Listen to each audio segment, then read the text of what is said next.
Hi, this is Beth Cooper, and welcome to another Bluebird chat.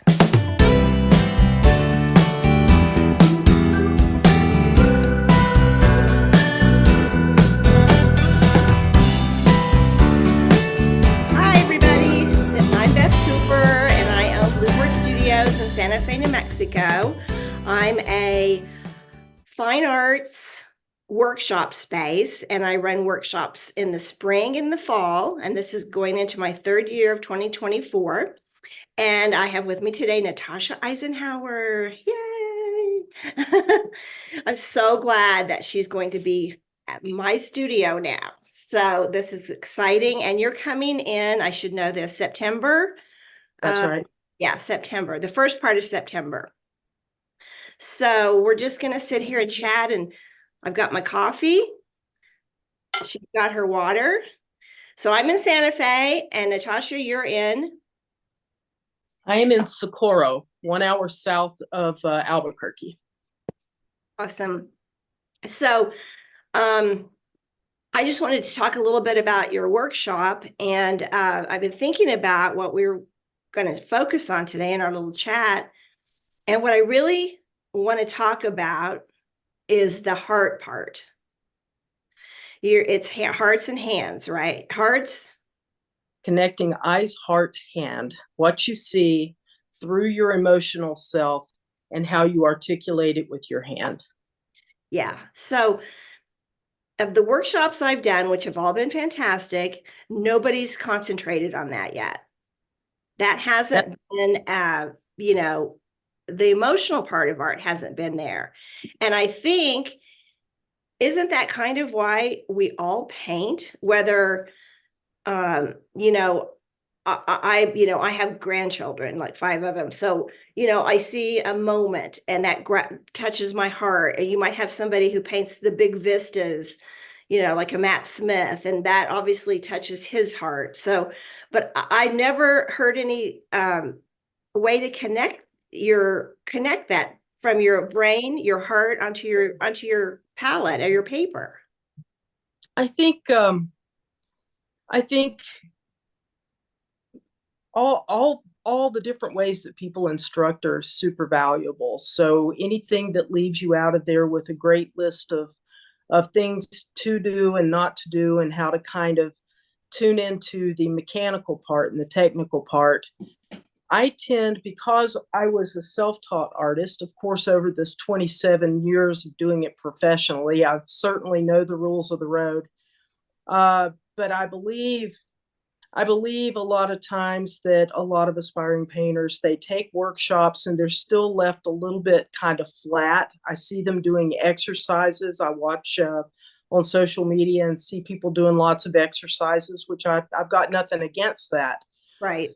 But if you don't identify why it is you bother to paint a thing, you're painting it because there's something about it you love. If you're just painting to replicate a photograph, or you're hurrying in a plein air situation, you're just trying to catch it right quick, those are all great practices. But at the end of the day, I want to paint what it is I'm drawn to, and that's things that emotionally jerk my heart. I want to feel them. Mhm. So therefore, if I'm going to paint like that, I have to learn how to tell you how I felt about seeing a thing. Okay. I'm thinking of in my own art practice. When you said not to replicate a photograph, well, I'll snap a photo of that thing that touches me, with my 40,000, I'm so overloaded with pictures. So I'll go, oh my gosh, that touches me, right? I'll take a picture of it. Then I can, maybe print it or paint it from my computer screen. But then when I start getting into the technique, I lose the why because I'm Right. concentrating so much on the how. But Absolutely. I don't know how to do that. If that I think though that's a process. I don't know if I've always done that. I kind of doubt it, because I was worrying about all the technique, the tools, the how-tos, and so I think it is a process, but I think you have to understand when you go, wow, not just that, oh gosh, yeah, that was a great place.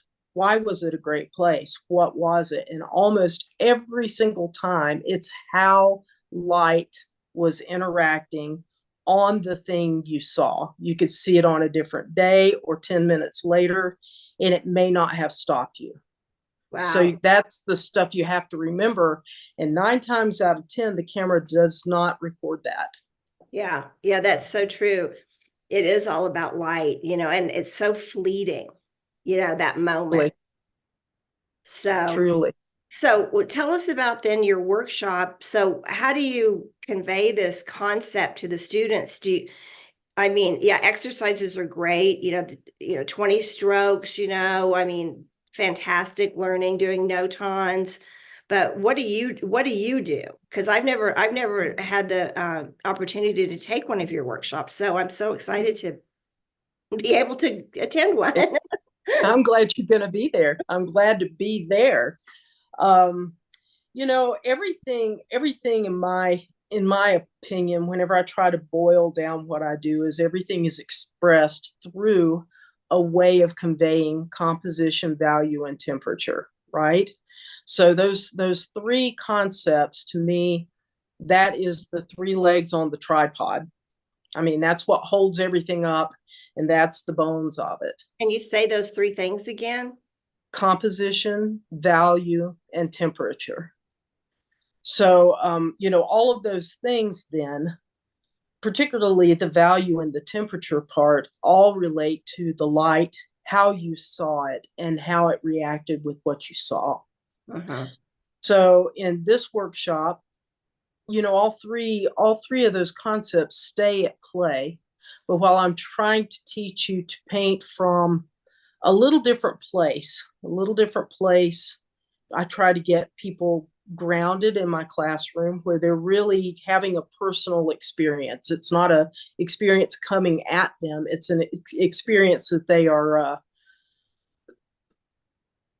expressing, Uh-huh. rather than just, trying to take it in like a sponge and write a bunch of notes. Uh-huh. So in the workshop I'm having with you is the first time I have selected an area of that in my experience and teaching as many workshops as I have, seem to be a place that people have trouble with, and that is the value of value and understanding why that is indeed everything to do with painting. Uh-huh. So Yeah, that's that's to be true. the focus. Yeah, the value of value. Well, so your workshop is okay, I should know this, 3 or 4 days. I think it's 4. Yeah. Okay. Sorry, didn't do my homework. And you'll start out with lectures in the morning, and it's studio, not plein air, right? That's correct. Okay. And so the structure of it is morning lecture, or tell me about just the day, the structure of the day. I am a completely intuitive based teacher. Mm-hmm. Every class has a personality. Every class has a breadth of knowledge and skill. So when we get in on the first day, it's about finding out who your fellow journeymen are in there, trying to find out, who everybody is and where we're all at, and getting ground. We're all standing on one level where there's not a couple people on a hill and a couple laying in the gutter. So the first morning is about creating the atmosphere and talking about art and talking about where everybody is, and getting an understanding of where we're starting. Mm-hmm. And I teach very organically in terms of structure. I'm a little bit allergic to that word and that idea. Mm-hmm. So that is what I think make my workshops so unique, and why people come back over and over again, because it's not so structured. So The broad answer to that then would be most of my, if there's a concept I really want to hammer in, I do that early while everybody's still kind of digesting breakfast and enjoying the last of their coffee, so we can start not just by, kind of blazing in sort of blind and not really ready for the day. So yeah, it's a gentle Good. experience. Well, that was a good segue because just so people know, I started when you come to a workshop at Bluebird, the night before the workshop starts, we have an icebreaker. Um, and it's just lasts an hour, but it gets everybody here. You can set up your gear, find your spot. It's kind of, I kind of compare it to like going to junior high when you don't know your locker combination and you're all nervous. So you can get everything set up, meet everybody, meet Natasha. And then the next morning we start usually at 9, and I have a continental breakfast I set up, but I urge everybody to get there early.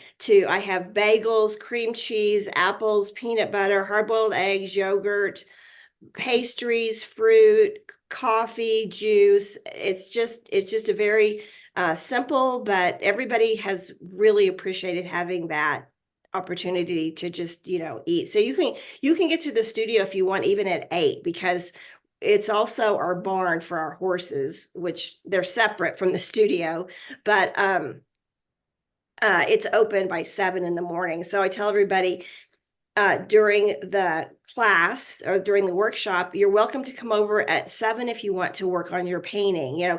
It's your home away from home while you're here.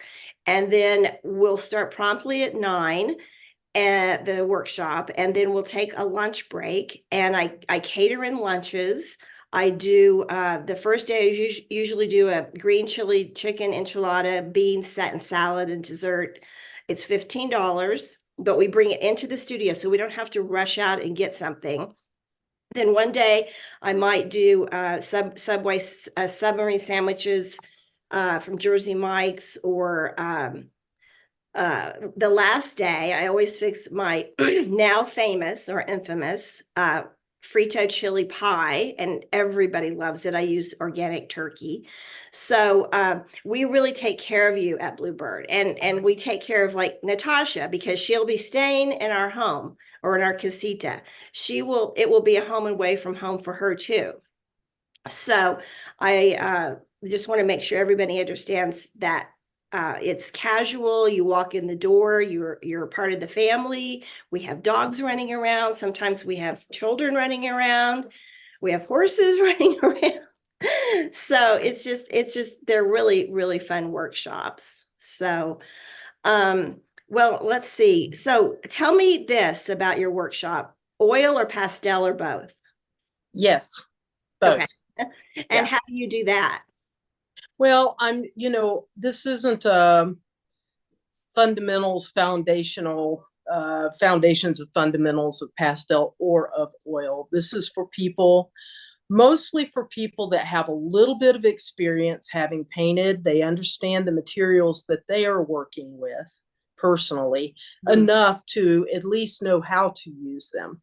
And so we can focus on the value of value, but at the same time, then I'm equipped to help people as individuals. What happens for me is I don't come to Bluebird and teach a class. I teach as many people as is in that class. That's how many workshops I'm teaching. That's why I'm so tired at the end of a workshop, because you really get to start where you are.